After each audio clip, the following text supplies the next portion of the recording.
Hey everybody, welcome back to Record-ology. Wow, it has been a minute since we did a live show, and I'm just so glad to be back and doing these. I just love hanging out with you guys. If you are watching the replay and you missed the live stream, just enjoy the live stream. I mean, I'm trying to do these videos in such a way that they will be enjoyable as a standalone video, not just a live. So we're going to look at a stack of records that I've acquired.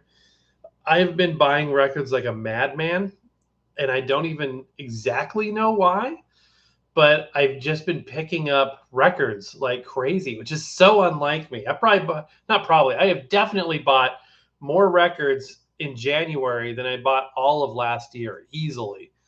And they're not like expensive records. They're not new records. They're just records.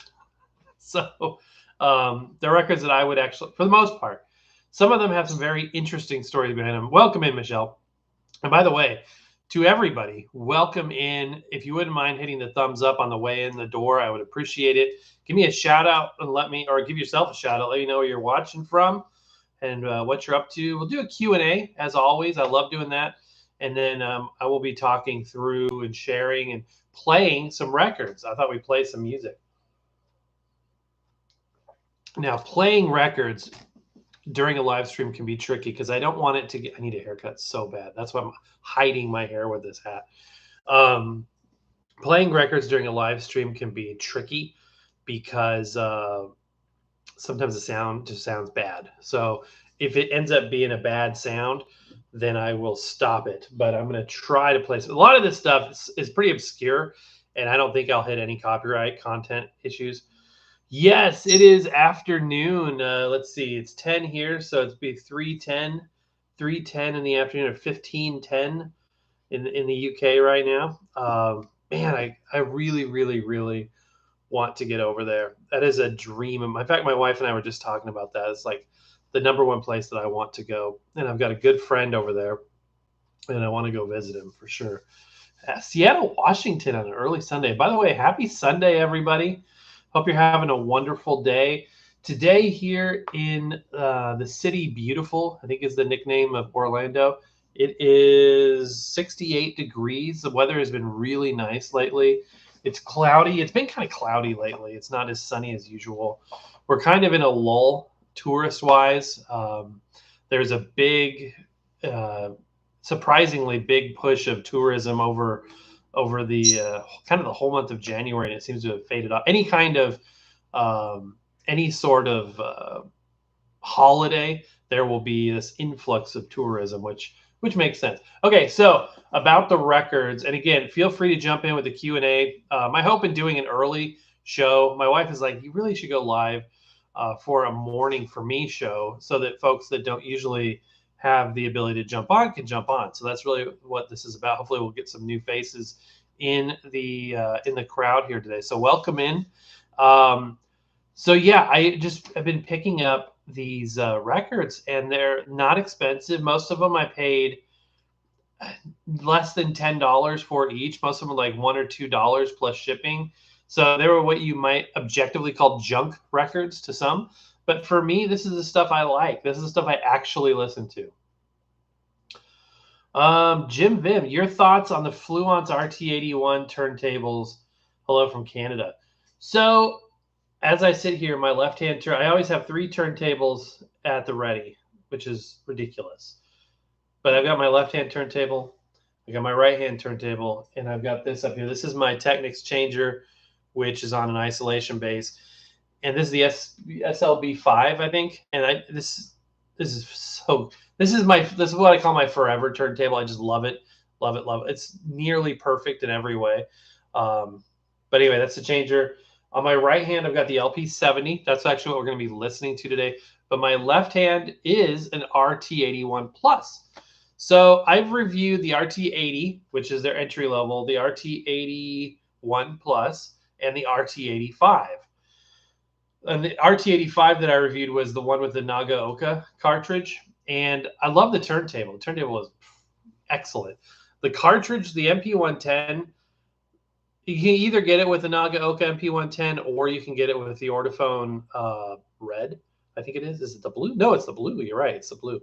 I think I would have opted for the blue if I could choose again. The MP110 was fine, but it was kind of like a lower end cartridge. It was like a Grado Black or and I say lower end, I mean lower end, really good cartridge. It's perfectly fine, nothing wrong with it whatsoever.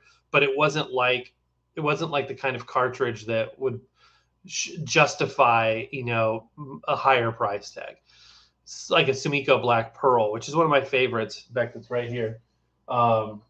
But it was MP110 is sort of on that level. I don't think it was on the level of of the blue with the nude stylus and all that stuff.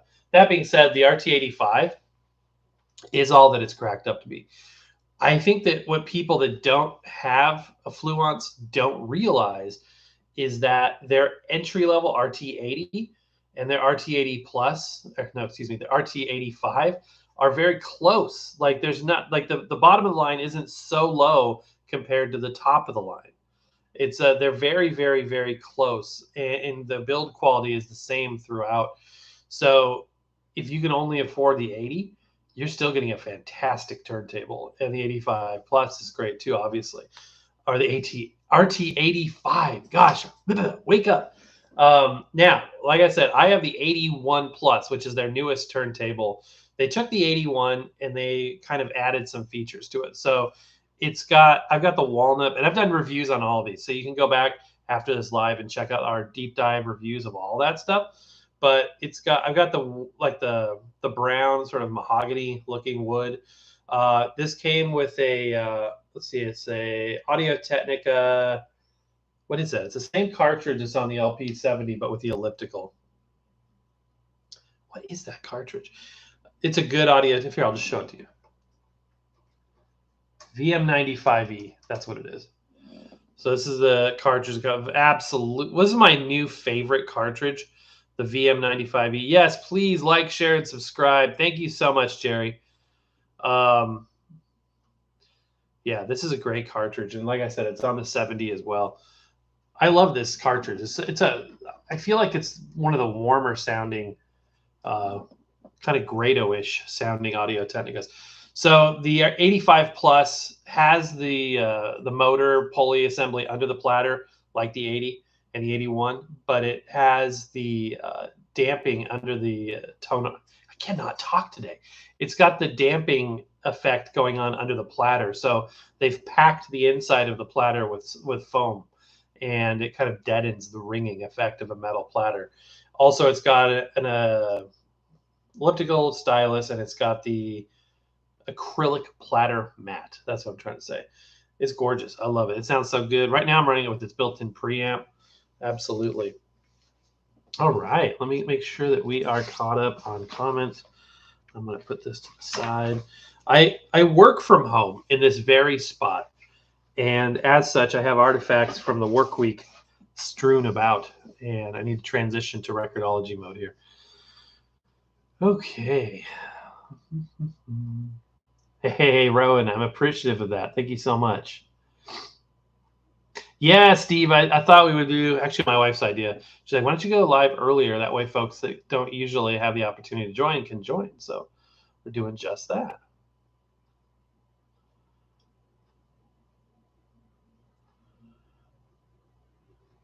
Yeah, Jim, it's kind of the same thing. I've been snapping up these records lately, and I like stuff that are I like thrift records. I mean, I could go into a Goodwill and find stuff I actually like and listen to.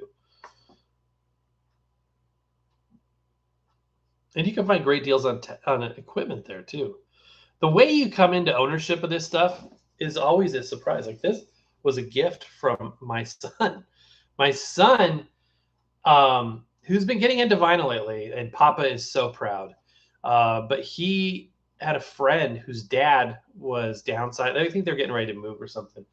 And he offered Tyler this turntable. And at the time, he wasn't into this stuff at all. And he's like, "Hey, Dad, do you want this?" I was like, "Well, what is it? Let me take a look." It says Technics. I'm like, "What?" This is my first Technics. No, was it my first? It might have been my first Technics turntable, and it was great. It needed a new belt, and I put a new cartridge on it. It came with, I think I have it somewhere else. It came with a cartridge that a busted stylus. So rather than, and it was a vintage cartridge, so I just put a new cartridge on. So it perfect sense, absolutely perfect. My tape deck, my beautiful Yamaha tape deck right here, is a KX390, circa 1996, like a perfect tape deck. My dream tape deck is a Nagamichi Dragon, but this will do until then.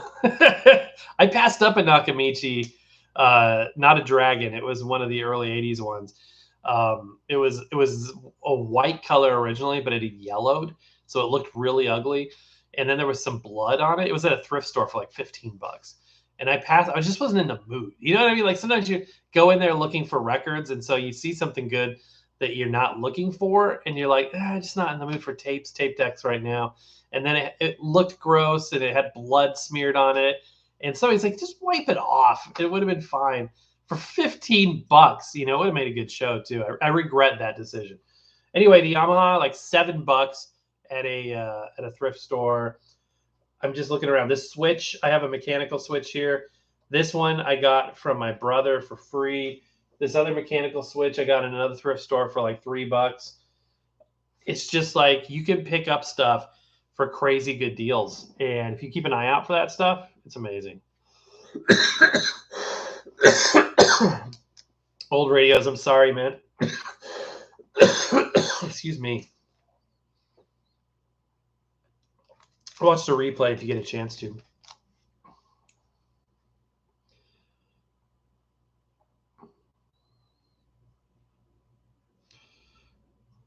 Which one is this sus cassette deck? Oh, the one that, yeah, the one with the blood. I was like, what? Gross, man. It looked like that could have been something else. All right, let's get into these records. So again, I've been buying up these value records lately. I want to talk about each one, why I picked it up. Now, as you guys know, I got 2 Patsy Cline titles. I'm going to get right off the top because I have a tendency to ramble. And this topic is one that I ramble about a lot. Anyway, so have you ever collected an artist so much that you kind of forget what you have?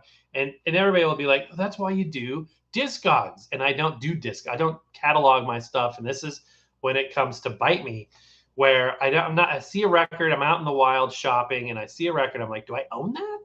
And either I buy something twice or I pass up something that I actually don't have. That's the case with this. I thought I had this, and I initially passed it up, and I went back and got it because I realized I did not have it. So this is Portrait of Patsy Cline. What's interesting is Patsy Cline music is always on Decca/MCA, but this is a Columbia release. And there were a couple of times when her music has been licensed out, mostly to Sony. Like there's some CDs of hers and Sony releases. But this is a very weird record for a couple of reasons. First of all, the fact that it's on Columbia. It's a Columbia Musical Treasures. What does this say? A product of Columbia Musical Treasuries. A musical treasury, electronically rechanneled for stereo effect. So it's fake stereo off of mono recordings.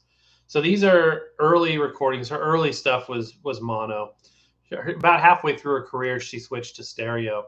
I should say Owen Bradley, her producer, switched to stereo. Got some stereo tape decks. Some of the very first stereo tape decks in Nashville. The next thing that makes this weird is it's a double record set, but it's not a gatefold. It's like there's 2 slots in here, but it doesn't open up. Like you can see what's left of the seam there. This is a solid jacket with 2 slots. I don't think I've ever seen that before. And then finally, it says 1969 release. This is heinous. It sounds terrible. Like it's like, you ever had a record so bad that like one channel will totally go silent for a second? It's terrible. And all of these have either been spun cleaned. They've gone through the spin clean, or they've been ultrasonically cleaned. And even after that, it's rough. So let's look at one of them. And they're all in upgraded inner sleeves and stuff. Oops. What did I just knock off? Okay. It looks good. That's what's amazing is if you look at this record, it looks immaculate.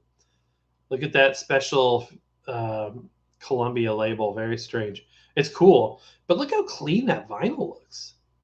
That makes you wonder, like, is it just mastered terribly? Usually my experience with special product records, like Reader's Digest records, and like I said, it's a 2-disc set in a jacket with 2 slots. Very strange. But usually if you get something like a Reader's Digest set, Time Life, something like that, that's a special products release, usually the quality is really, really good. In the case of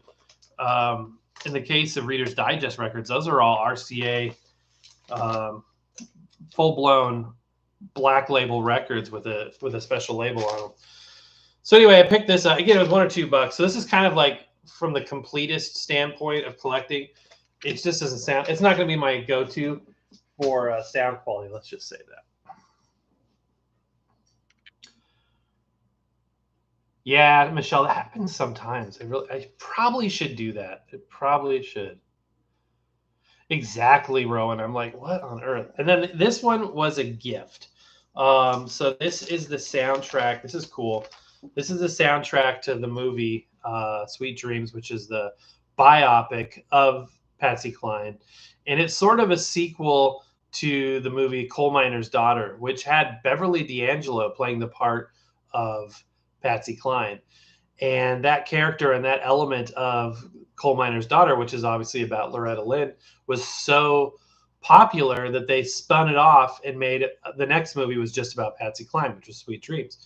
And so Jessica Lange, Ed Harris, and I have not seen this movie. You'd think I would have seen this. I've seen clips, but the album is produced by Owen Bradley, which is her producer. The only thing I've got to, this is cool. I will listen to this from time to time.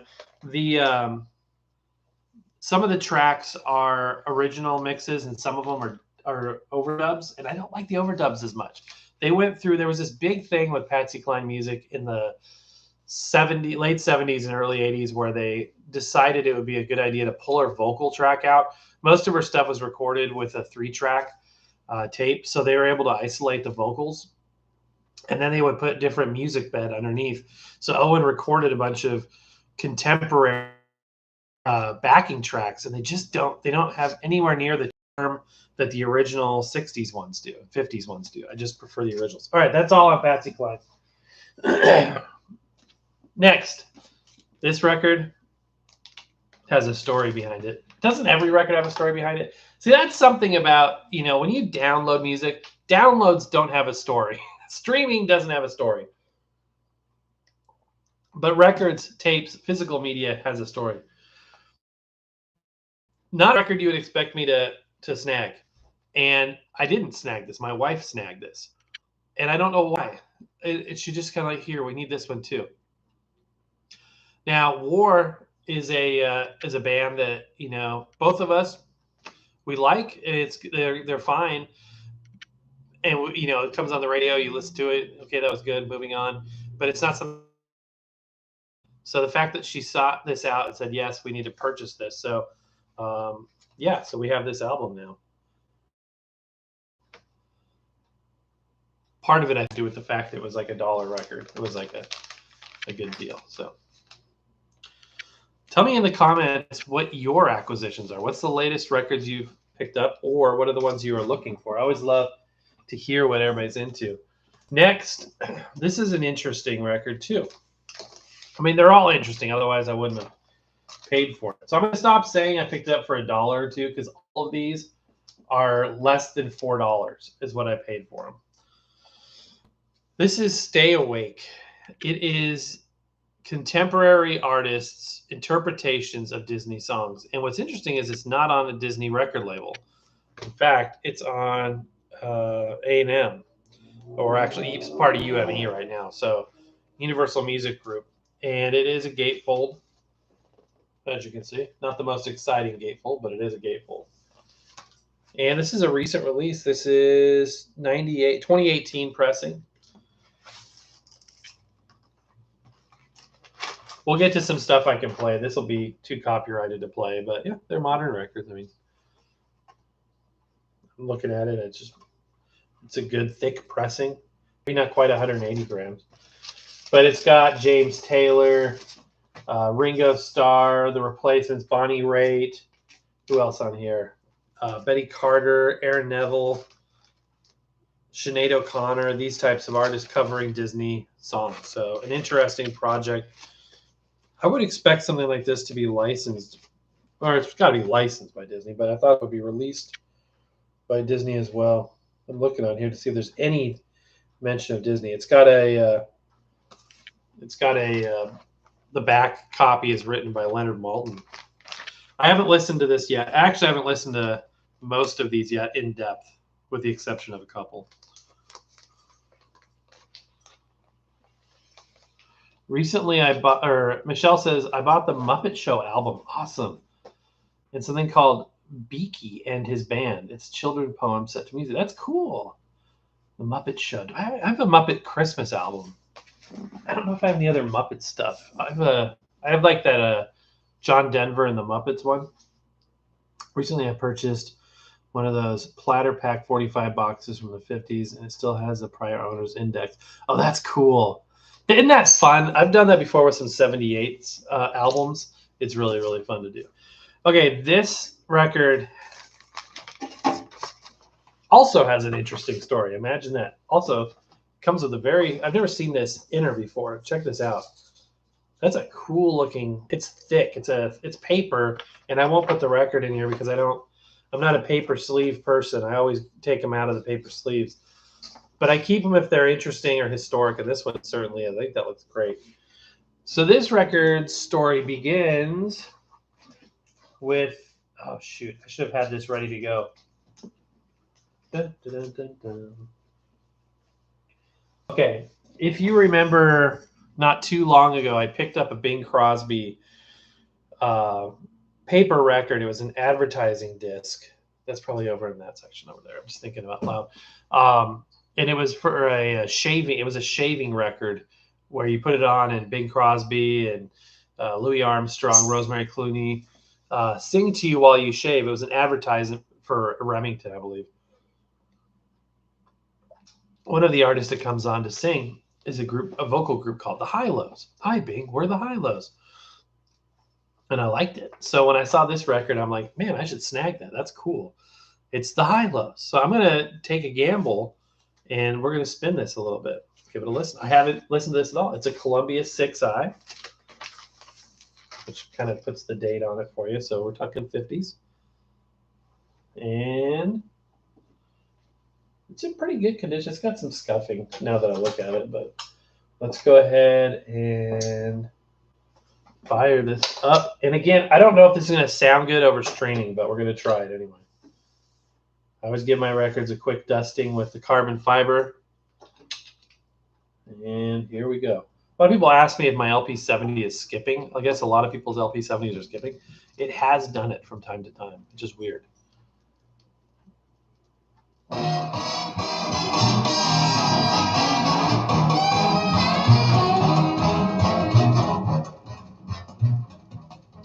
Swing low, sweet chariot. That's cool. Come on, carry me home. I like it. The sweet things in life to you were just low.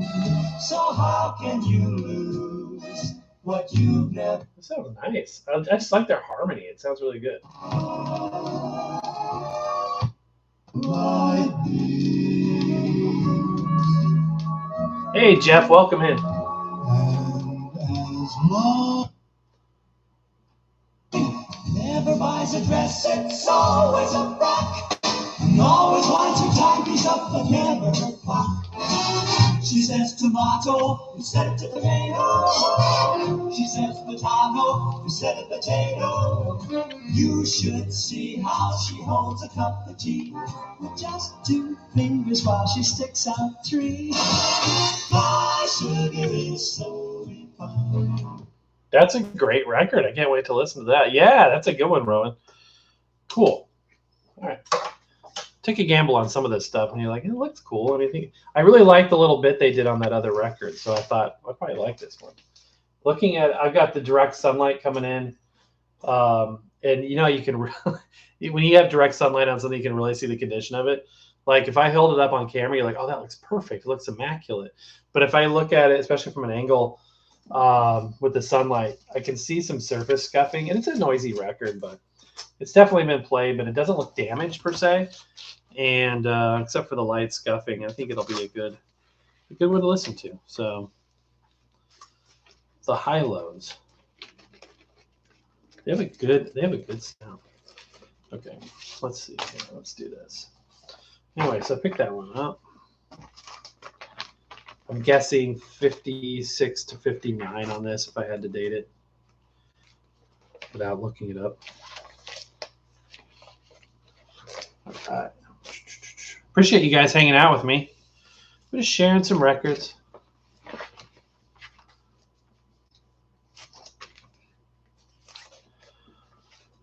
Hey, Ned, welcome in. Tuning in from Ireland.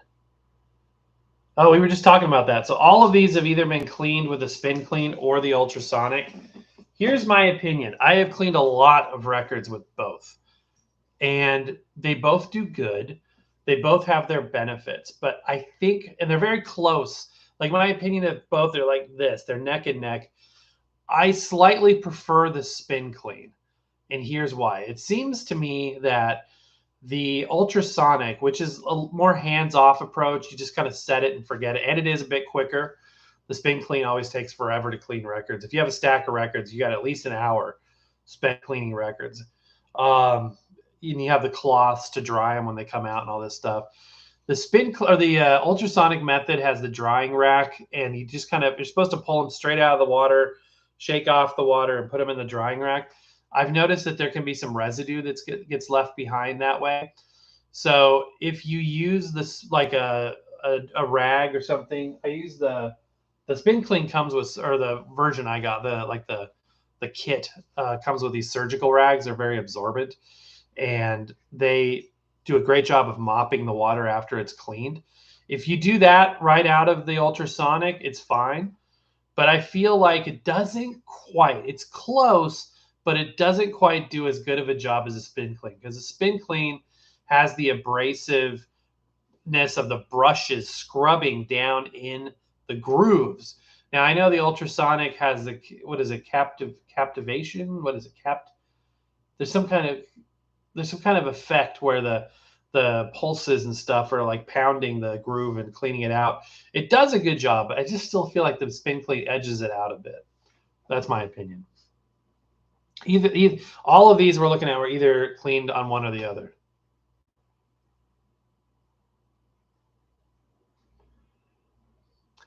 And he says, I broke the charger to my CD record player. Can I buy a new one? And if so, how? I would go on, I would look on Amazon and eBay. Would probably be my first two places.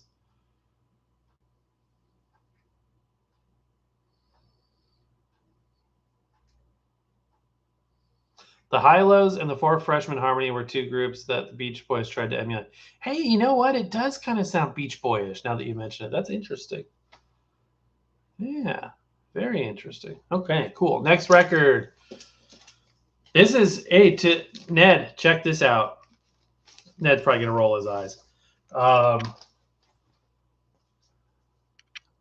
have been on this recent kick of Irish music and German music. Maybe straight. I saw this. I'm like, this is cool. The back, I mean, it looks like this had been through a flood or something. It's a bit rough. I wouldn't lick that. I don't know what kind of cultures would find out that, but we've got some Irish music here. The Abbey Tavern Singers were off to Dublin in the Green. Recorded live at Abbey Tavern in Howth, Dublin, Ireland. Copyright 1966. Check out the label on this thing. It's funky. How often do I clean my records? I clean them. I deep clean them once when I first get them.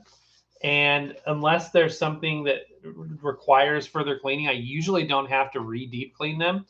I usually am able to just use the carbon fiber brush between plays to keep any particulates off.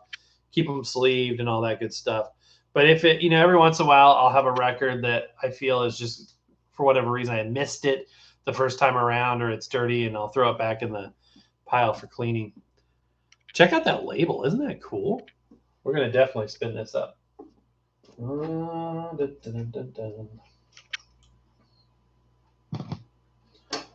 Again, we're using the LP70 with the Audio-Technica VM95C on this unit. I've got the same cartridge with the elliptical on the RT81 Plus.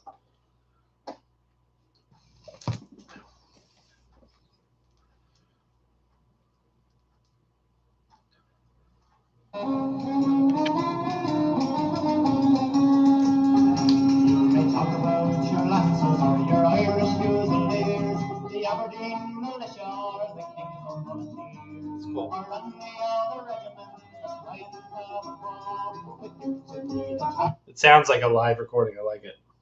After some time out of his own desire, Bob went with the old flute to play in the choir.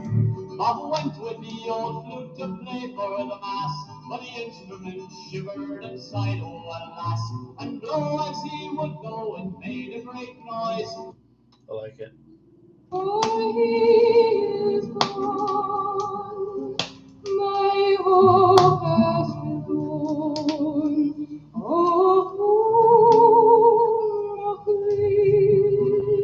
It's interesting. I have this theory. I mean, until I get in there with my microscope and verify this, I can't say that it's a fact, but I'm pretty sure that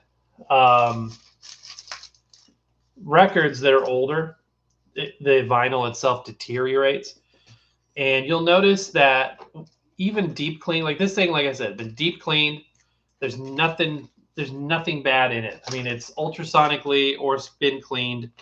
There's no dirt, no grime whatsoever. It's 100% clean. You could eat off of it. Wouldn't recommend doing that. But I know that there's no pops and crackles due to dust and debris in the groove. That's what I'm trying to say. But it still has pops and crackle. Now, I'm not one of these guys that can't stand that. I think that's kind of the charm of vinyl. I don't mind it whatsoever. But I have this theory that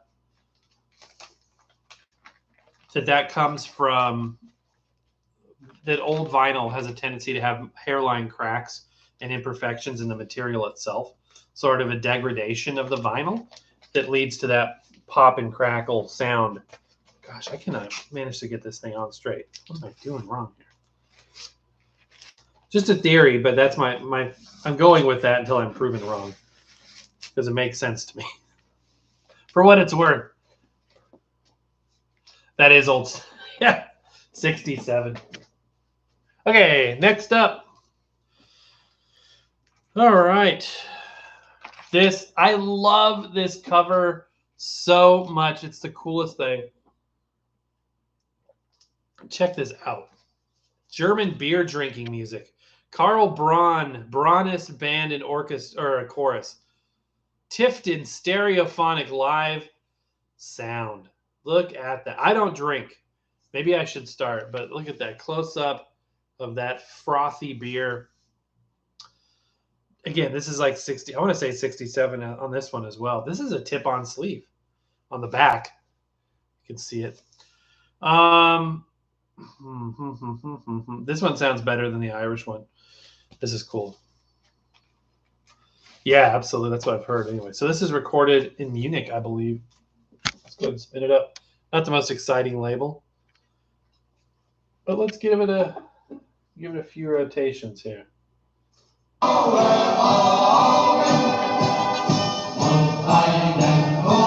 love the bells in there.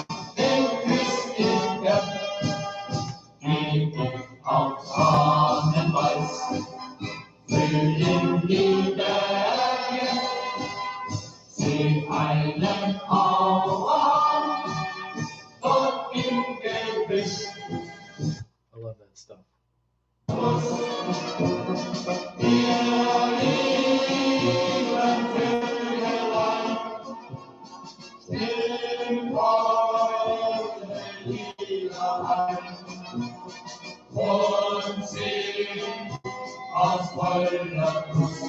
One of my favorite things to do is in the Epcot Germany pavilion, and all the different country pavilions are staffed with usually college exchange students from those countries.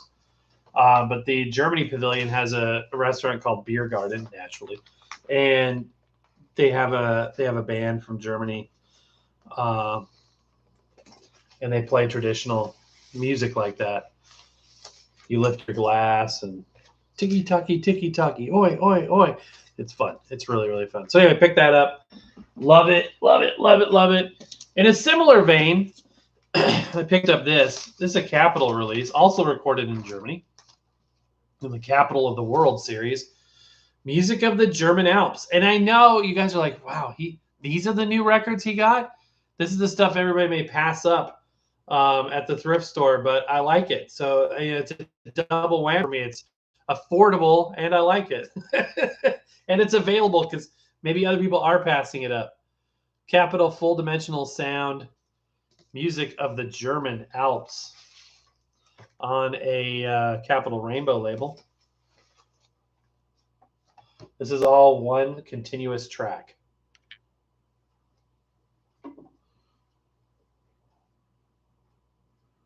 Actually, I take that back. There are separate tracks, but I think it's a continuous. Yeah, because look, there's a track listing. There's like continuous. It's almost continuous. There must be very, very, very, very minimal silence in between tracks. Oh, I love this. I love this.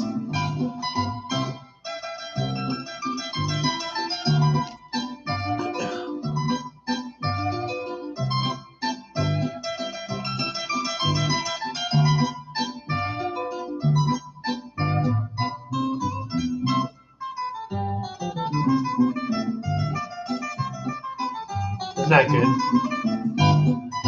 Yeah. Love that stuff.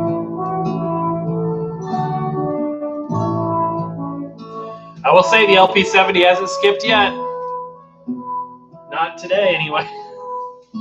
It's got to be tracking a little too light, maybe?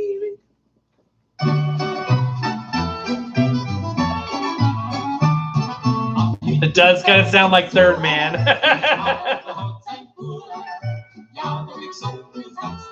That's funny.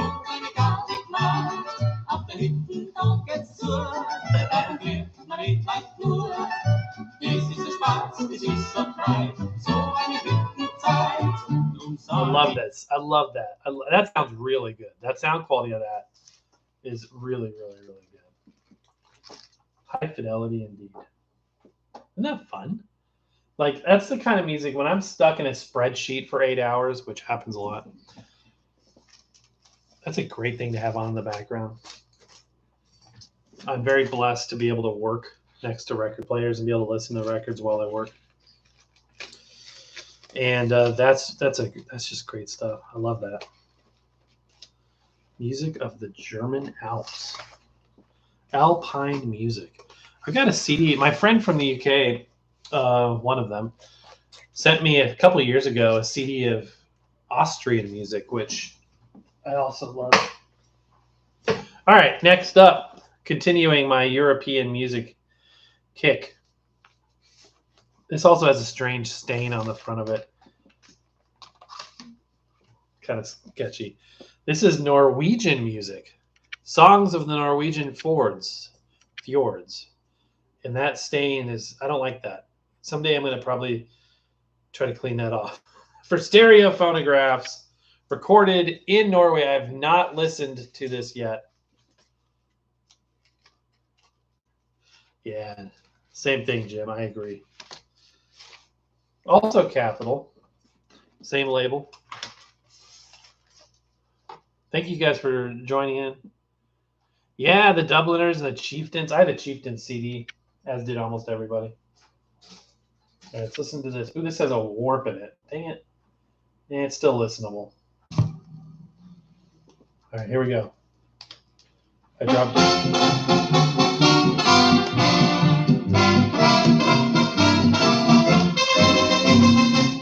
man slivet har besvär. Det märker sig på skuta här. Vi skriver klart av alle havens fader.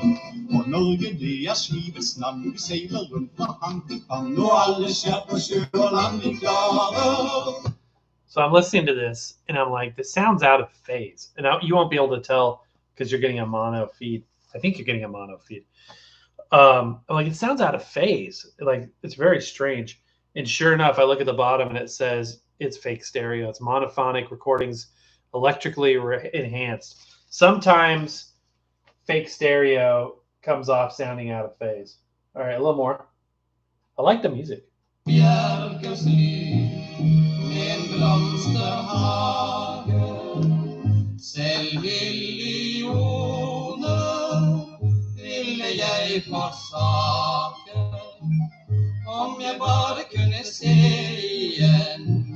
Thank you, Jerry. I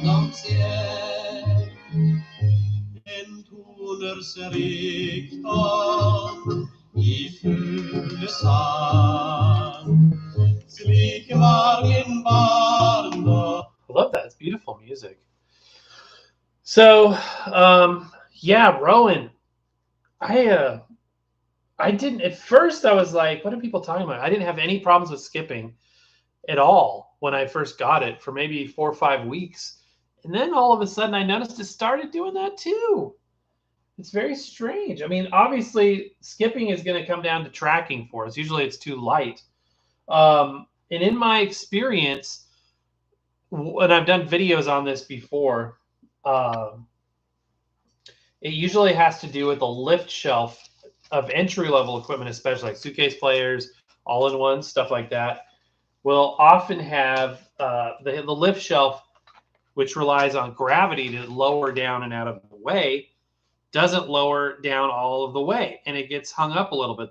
The stylus or the tone arm gets hung up, and it's not dropping with its full weight onto the record, and that's why it skips. So the way you overcome that is pushing down that lift shelf. My LP60s, I have 2 of them. I have an LP Go and an LP60. They don't skip. They don't skip. But if they do, you just push down on that lift shelf. Now, what I was getting to on this is this lift shelf is a little different, but it still is gravity-based. So where that little peg sticks down onto the lift shelf, the LP70, try pushing that down out of the way. I'm going to experiment with that myself. I think that might be the secret on this as well, which is really interesting. This unit relies on, I was going to say you can't really not use that lift shelf because it relies on the lift shelf for the automatic mechanism. It lifts up the entire, like maybe a third of the travel path.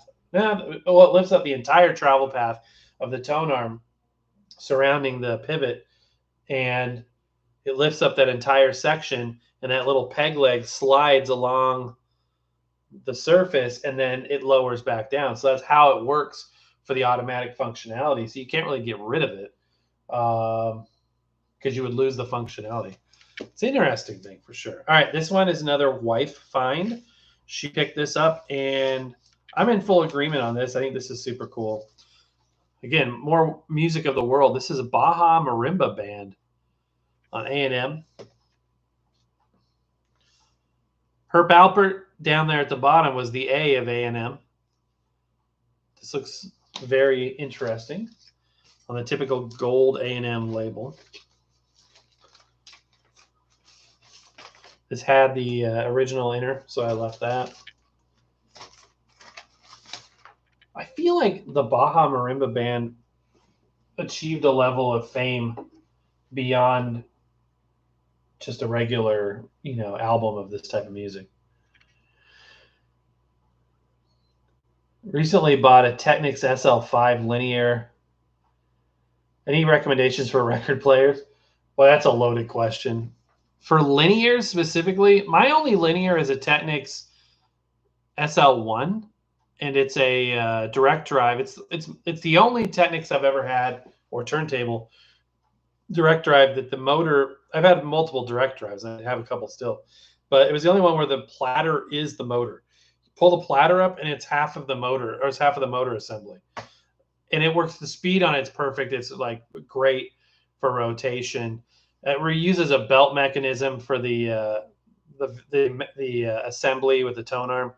It's okay. It's pretty good. It's huge. It's very, very heavy. You have to have a P mount cartridge. I've got a couple. It's good. It's a good one for sure. There's a lot that could go wrong with it. But right now it's working really, really good.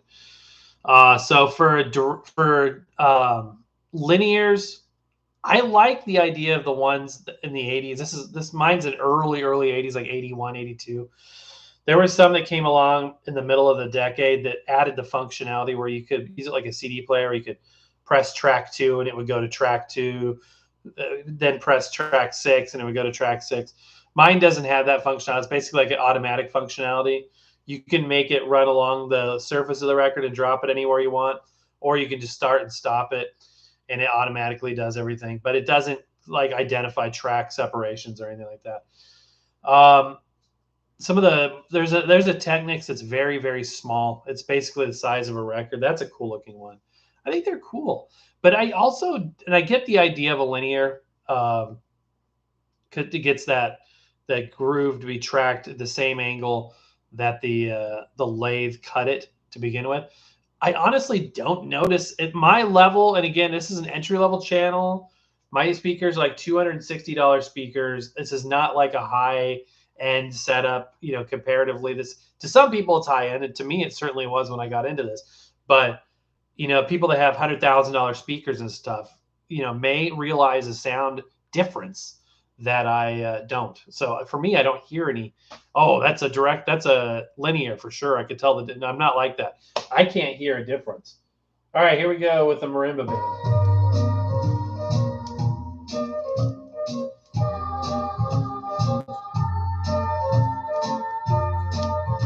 Nothing creepier than echoey kids' voices.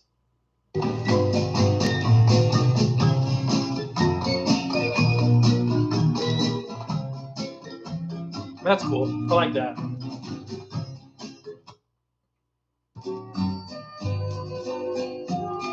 It very much is Tijuana brassy sounding. I like that. Yeah, it's very reminiscent of the Tijuana brass.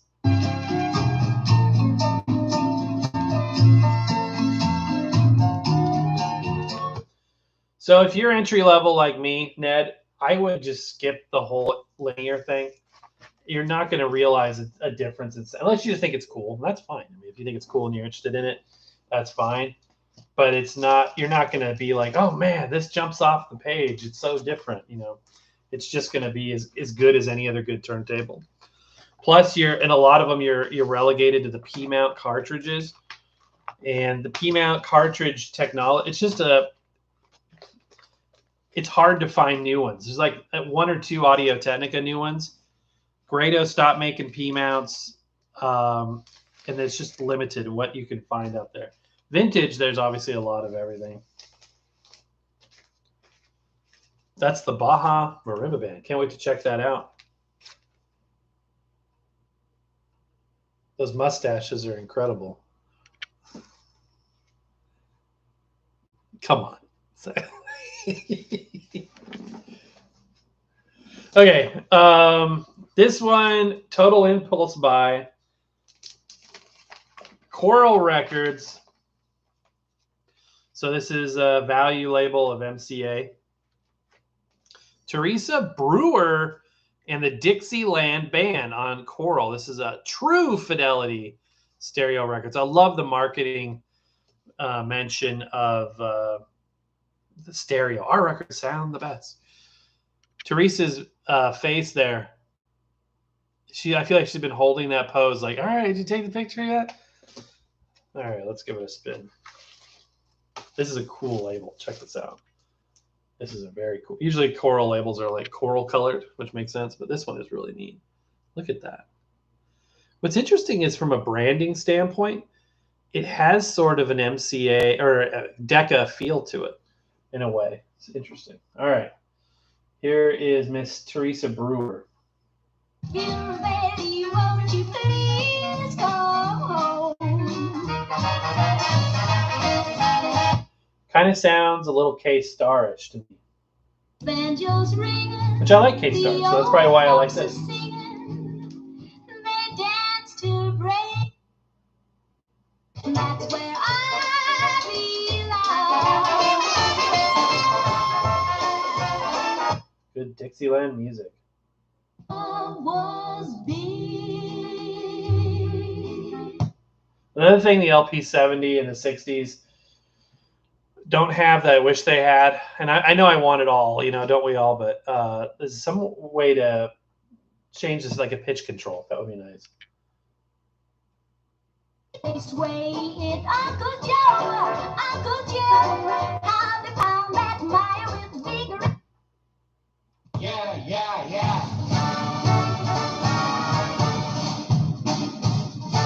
That sounds fun. I can't wait to give that a listen.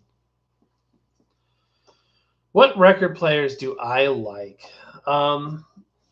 So I do like DJ style players. Like I did that video recently about the PLX 500 by Pioneer, which is a really good option for people that like the LP7 or LP120 type of DJ turntables that can't afford the Technics 1200s and want that kind of feature set. So direct drive, 3 speeds, heavy, high quality, built like a tank, fully manual.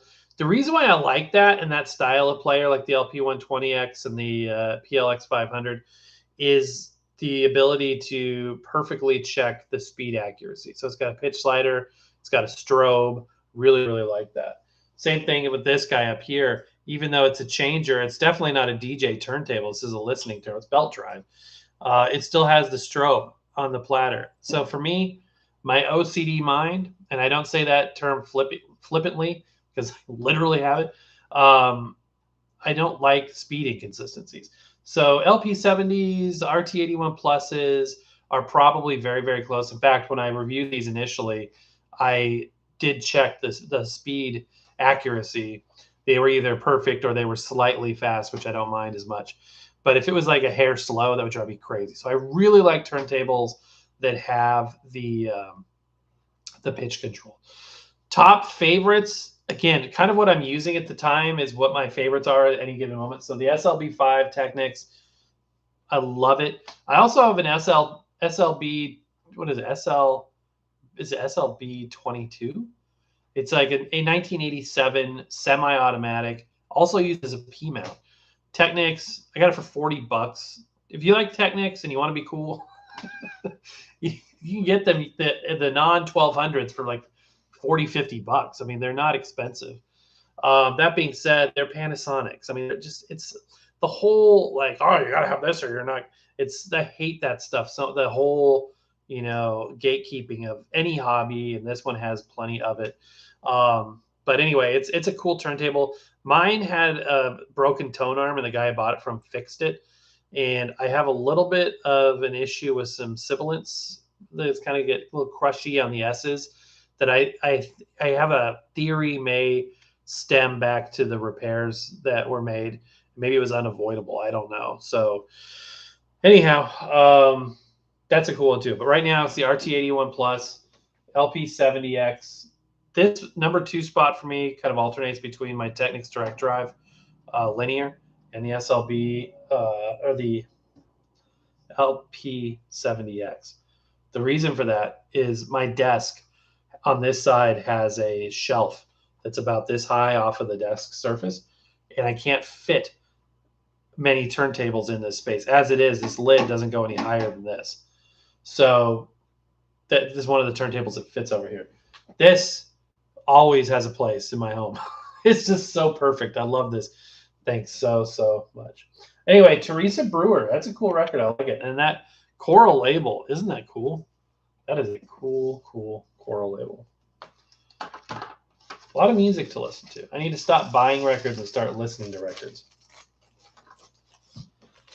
That one was a good purchase. As always, I want to hear what you guys listen to. I didn't know Teresa Brewer did Dixieland. Neither did I.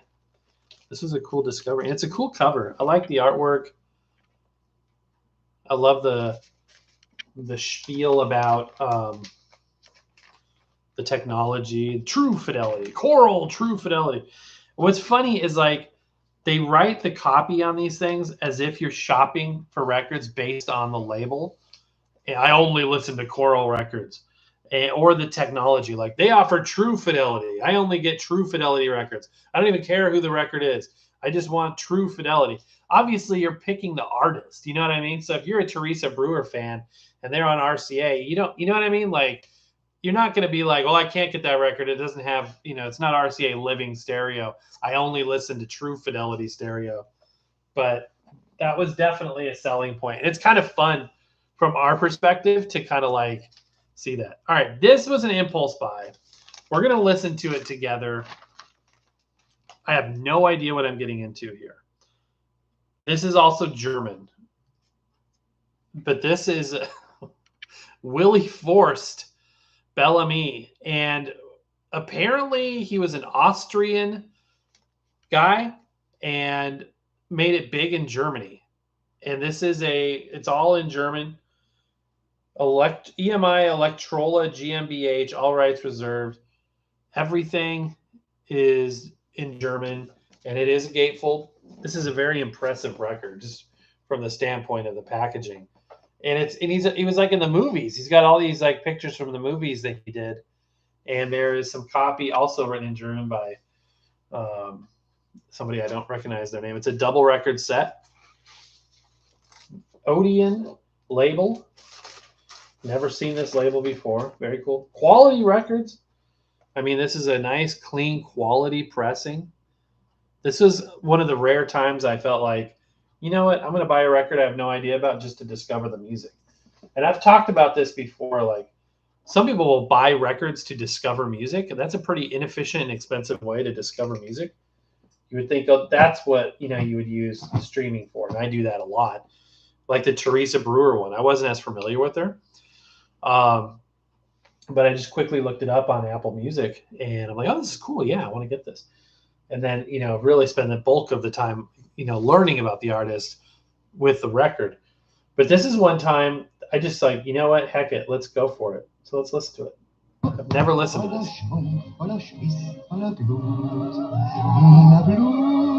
Wiener Blut, unser Herz und Gemüt in dir ruht. Unser Wien liegt darin. I like it. Die Jungen aber müssen ein Kind gehen. Und das ist schön. Und das ist schön. Das Gras, das dort wächst, macht. That's so neat. It's got a good voice. Die Fremden, die klauen unsere Lieder vom Wein, die sind weiter nix als Gefühlsduseleien. Schick vor. That is so neat. Wenn man's kann ungefähr, ist nicht schwer, ist nicht schwer.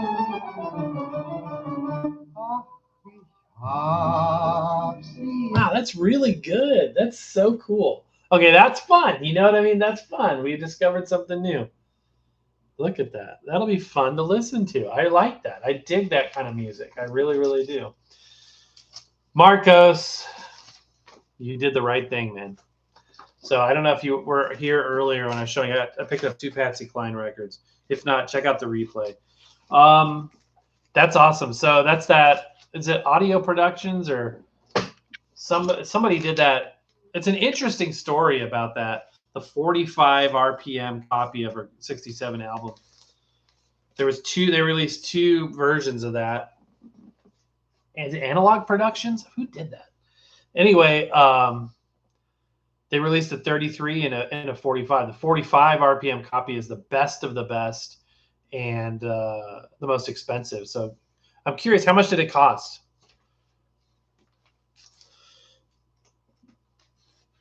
But that's really cool. Yeah, Analog Productions. Got it through Acoustic Sounds. I bet it was probably at least $50. I have never heard that. What I understand though is that the copy 60. Yeah, that's what I guess. The copy that they because I apologize to everybody that's heard this 500 times from my mouth, but Patsy Cline's masters were all destroyed in the 2008 Universal Fire. Along with many, many artists' musical masters. And that's cool, Marcos. Hey, send me pictures of the gatefold if you wouldn't mind. Shoot me an email, recordology1938@gmail.com. Recordology1938@gmail.com. I'd love to see pictures of the gatefold. That's cool. And also let me know what you think of it. I bet it sounds amazing. But so all the album masters, all the half-inch masters and everything were destroyed in the fire, except for the album reel, which is a dub, but it's the master that they use to press the album for the 67 greatest hits. And it was in Nashville during the time of the fire. It was actually being it was being utilized for a project. So Universal had shipped it from California, where the masters were, out to Nashville, and that's when the fire occurred. Therefore, it survived. It was one of the ones that survived. So that's a really interesting. I had heard from a guy that I know that does. He did a complete discography. He's got a website for Patsy Cline that they actually ended up using a one generation down from what they thought. They thought it was the master and it was actually a dub or something, and that the master that was used for the cheap release, the one that was like the $20 Walmart release, and the 2016 one, that's the one I have, was actually a one generation higher quality. But that being said, I've also heard that the sound quality on that Analog Productions project is incredible. They have also turned up apparently a Canadian album reel of Showcase, because when they Vinyl Me Please a couple of years ago did an exclusive tricolor pressing of Showcase, they also had an album reel, a mono album reel, and that was a surprise. So that's great, man. I'm so glad. Yes, I would pick it up. It's so good. It's a Canadian album reel they got for that. So if you're just getting into her music, you'll probably like the second half, her Decca stuff, because she was under contract to 4-Star for the first few years, and 4-Star forced her to use their music library. So the songs that came out of that, for the most part, were not hits, except for Walking After Midnight. When her contract finally ended with 4-Star and she went direct with Decca, she re-recorded the few songs from the 4-Star library that actually were successful. And so there's dual versions. There's more of a honky tonk version of Walking After Midnight, and then there's the more sophisticated version. Owen Bradley was a proponent of the Nashville sound, kind of making the country music of the era sound more pop acceptable. Pop was like the gold standard of public music. So he would introduce strings. He would get rid of things like harmonicas and steel guitars and things, tone down the country hillbilly sounds, and kind of amplify the more publicly acceptable. That sounds weird, but the more pop-oriented sounds, orchestral strings, pop backing vocals, and things like that. So her Decca stuff, those years are the kind of the best. So things like Crazy, all that stuff. The gold standard, if you're getting into Patsy Cline, so Greatest Hits is a good place to start. The gold standard, I just happen to have it here, is get yourself a copy of this. This is a 1991. It's either on cassette or CD. It's not on vinyl, but it has every song she ever recorded, with the exception of like 11 songs that the producer felt like you should omit. But to begin with, consider it a complete collection. And it's got 4 tapes or CDs that cover, a lot of her career. It's got some live stuff in here as well. When you get further into further into collecting her music, you'll start to discover there's a bunch of stuff that's CD only that's really cool. Some television and broadcast and radio stuff that's really, really fun. But you can pick this up anywhere from like $7 to $20. I wouldn't pay more than $30 for this on CD and tape. And this is the gold standard. You will like it a lot. It's not on streaming or anything like that. But congratulations. Welcome to the world of Patsy Cline music.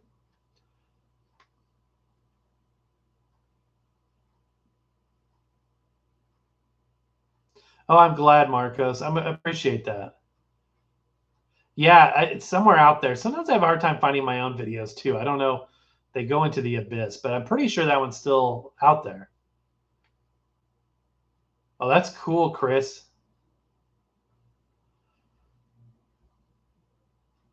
Oh, that's neat. You picked up a couple great ones. Okay, next up on my pile of records here is this. I thought this was going to be like a greatest hits, but it's actually an album. This is his second to last album. So the third to final one. Recorded in London for the most part. And it's a very 70s Crosby. So if you like old school Crosby, this isn't a good first album to get. This isn't a good first album. Crosby's voice had changed and darkened and arguably deteriorated by the 70s. And it was a little weaker and it sounds older, rightfully so, right? So if you're a completist, if you're really into collecting Bing Crosby, then I would recommend this. Otherwise, like I said, this isn't the first one. It's a gatefold. And it's sort of songs that he had sung throughout his career, but they're not like greatest hits. They're like, it's kind of like looking back on his career, but with new songs. It's kind of hard to describe. So we've got songs like That's What Life's All About, No Time at All, Good Companions, the good old times. Definitely in a reminiscing mood here. The Pete Moore Orchestra, special guest appearance by Johnny Mercer. It looks very 70s.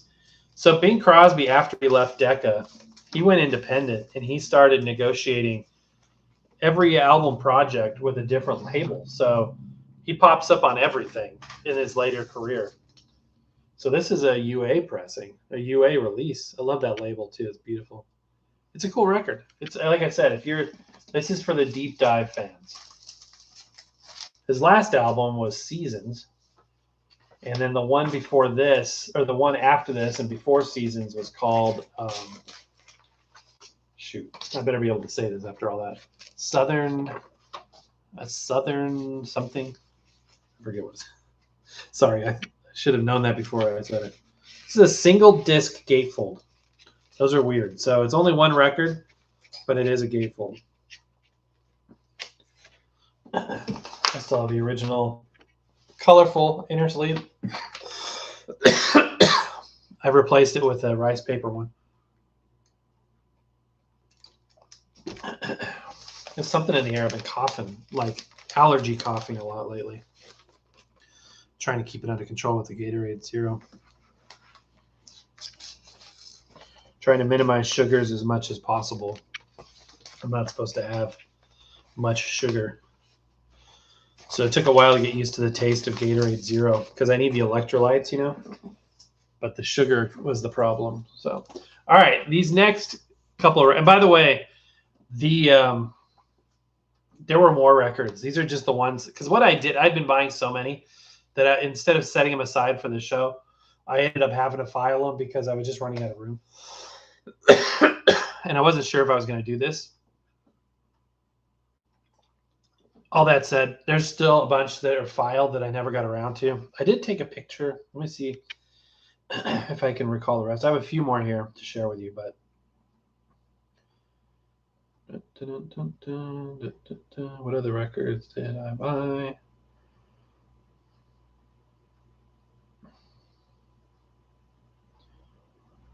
I might have deleted the picture. That does a lot of good, doesn't it?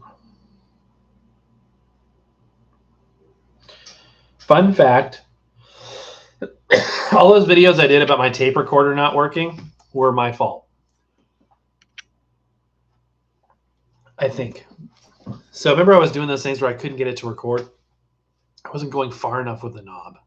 So I'm the knob. I was being really dumb.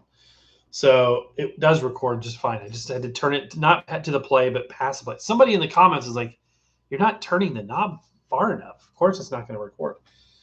And I knew that in the past. That's what's really disgusting about that is I knew that, and it somehow devolved to the point where I didn't know that. So I think it's working okay. I'm looking down because I've got it under the desk on this rail down here. All right, this record I picked up. I've been on this Bob Hope kick for the last few months. I've been listening to a lot of his old radio shows. I featured it recently on a couple of videos I did, but he did a couple of albums. This is a 1976 during the bicentennial craze. And it's a comedy album recreating some moments in history and things. And just like his specials, features a bunch of guest stars of the era. Jim Backus, Phyllis Diller. These are people that you always worked with. We got a lot of Carl Malden, Dudley Moore, and others.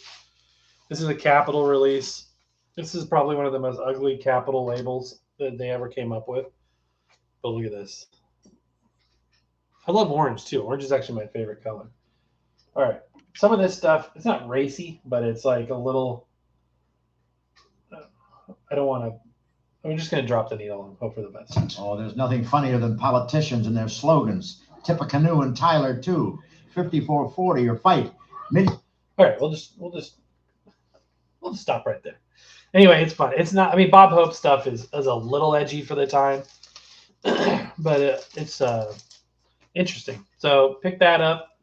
I paid about $10 for, $9 or $10 for.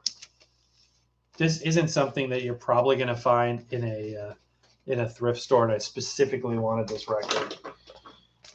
There was only like 3 or 4 comedy albums that Bob Hope released, so this is one of them. I also like Bob Hope music. I picked this tape up too recently. This is Bob Hope in Hollywood. These are songs that he recorded, and he was a great singer as well. People obviously think of him as a comedian, first and foremost. All right, this one is from I think this is 67. 67 was a heck of a year. So many things happened, but this is Bob Hope on the road to Vietnam, and this is a punch out. But look where they punched it out. Like that's pretty high up in the corner. Usually they're down in the corner like that. But, so that means it was unsold, and so that he didn't get any royalties off this sale. This is Cadet Records. He also operated very independently. His company, Bob Hope Enterprises, we would negotiate everything with different labels. So that last one was Capitol. This one was Cadet. And these are recordings from, look at the label on that. That's kind of a cool label. From his appearances overseas playing for the troops, where he would, have guest stars on as well. Of course, you got Jerry Colonna down there, Anita Bryant, and others. So that's an interesting one to have. Stand-up comedy material. And he was famous for tailoring his material for the audience. So he would research the base. He would know the commanders' names, the local hangouts, the restaurants, the gripes, the details surrounding the lives of the people he was performing to, and then deliver very customized stand-up that would really make the troops feel that he cared about them, knew about them, and that's a legendary thing. And the reason why it's called On the Road to Vietnam is Bob Hope, Bing Crosby, and Dorothy Lamour were famous for their road movies. I don't have the DVD over here anymore. Road to Morocco, Road to Rio, Road to Singapore, and others. There were 7 of them. So all 3 of them sort of capitalized on that naming convention, and so that's why it's called On the Road to Vietnam. Next up, this record is faded, but it's still a cool one, and it's a very interesting story. So this is, again, Bob Hope. This is Hope in Russia and one other place. And it is a bit faded, but the record itself is in good condition. What the heck? Look at I did not notice this. That's disgusting. There's a bug smashed onto the back of that record. Nasty. What is that? Oh, gross. That's like a 40-year-old bug on there. All right, we're getting rid of this right away. I can't live with this on my record. That has to come off now. Nasty, dude. Sick. Okay, I'm gonna have to do something. It's off of there now, but it's juiced on there. Nothing but the best records here at Record-ology. So this is Hope in Russia and one other place. So he went to Russia, I think it was 59, and it was this is on a Decca Rainbow label. It was a very highly politically charged trip because it was the times that it occurred in, and he actually played the U.S. Embassy instead of a military base there because we didn't have a military base there. And he did a pretty short set, so it only was like a 20-minute, if that, recording. So that's why it says "and one other place." So what they ended up doing was sandwiching that recording with another recording. And funny story is he actually there was the Russian government, I guess you would say, that had to be there during the recording, and everything was closely monitored. Insisted, I believe, as the story goes, on doing the editing, and Bob Hope left with the tapes, and they sent him a bill for $1,200, and he never paid it. And so he wrote a book called "I Still Owe Russia $1,200." Anyway, they sandwiched that recording with his acceptance speech. Only Bob Hope could release an acceptance speech as a record. The Patriot Award from University of Notre Dame. So yeah, it was a monologue by Bob Hope in 1959, the American Embassy in Moscow, for a live audience of diplomatic corps and embassy personnel, and the University of Notre Dame acceptance speech. It's just fun banter. It's a fun one. Again, this is a deep cut. And what's weird is if you go on eBay and find this, is just where I got it. There's a million of them. There's a lot of them out there. So anyway, fun stuff. That's it. There were others, probably almost as many as I showed additionally that are still filed, and I just spent a few minutes going through and picking out the ones I remember getting. So I bought a lot of records. I'm going to tone it down. I'm going to try and get things back under control. I'm running out of space again. I added another crate in December, and it's nearly full. I mean, I've kind of spread things out. I've got maybe this much room in one crate left, and I'm going to try not to fill it up. I'm going to fill it. I'm going to fill it up. I'm going to fill it up. Yeah. Greetings from right down the road, Brandon, Florida. Hey, Eric, welcome in. We're just finishing up, actually. I'm so glad you're here, though. Definitely go back and watch the replay. I'm going to post the show. Alexander, hello. 40-year-old bug net. I know. Gross. How do people leave these things? I know. It's like, ugh. And it's like the guts are still oiled on there. Look at that. I can't. I have standards. I have to have that off of there.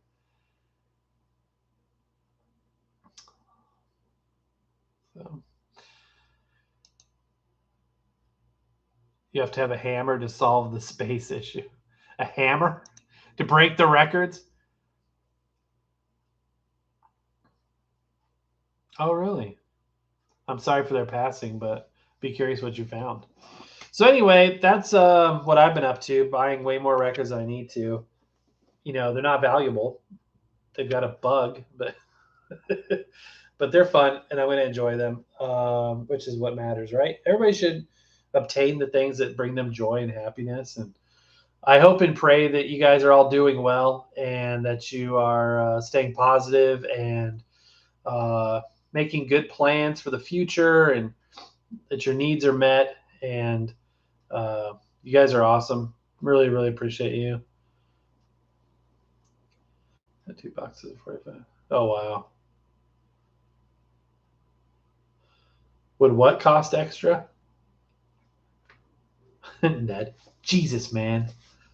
That's a funny video. That one comes up in my feed from time to time. The bug. I wouldn't pay it. I'd pay extra money to not have it to begin with. I wonder if I'm the first. Hopefully, I'm the first person to see it. That'd be bad if you're like, oh, okay, and just put it back on the shelf. Yuck. It kind of looked like a ladybug. It's very strange. Yeah, that's about all I've got. I just want to share the records and hang out with you guys. We've done an hour and 20 minutes. I know you've probably got a lot to do, and my friends overseas the day is running out of daylight, so I want to make sure that you've got more time to do what you like. I appreciate you hanging out with me. For everybody here stateside, we've got pretty much the full day ahead of us. Hopefully you can find something worthwhile and something you like there, STP. That's cool. What's coming up on the channel? So I've got a record player arriving today from Amazon that I purchased kind of on a whim on Friday. So my thought process was to do that for today. In reality, that may be more like early to midweek that I'll get that video up. I had a couple of things that I knew weren't going to be my hottest videos of all time that I had to get out over the last few days. So I've been working on cranking those out. So yeah, a lot more content coming up and working on some short stuff. And there's always things cooking. I've got some deals in the works, some things that are pending, some things we're waiting on. Got some surprises coming your way. I can't wait to share with you. But anyway, my friends, just a huge thank you for you hanging out with me. I appreciate you so much. And I will say goodbye for now, but we'll be back very soon. Happy record, honey. See you next time.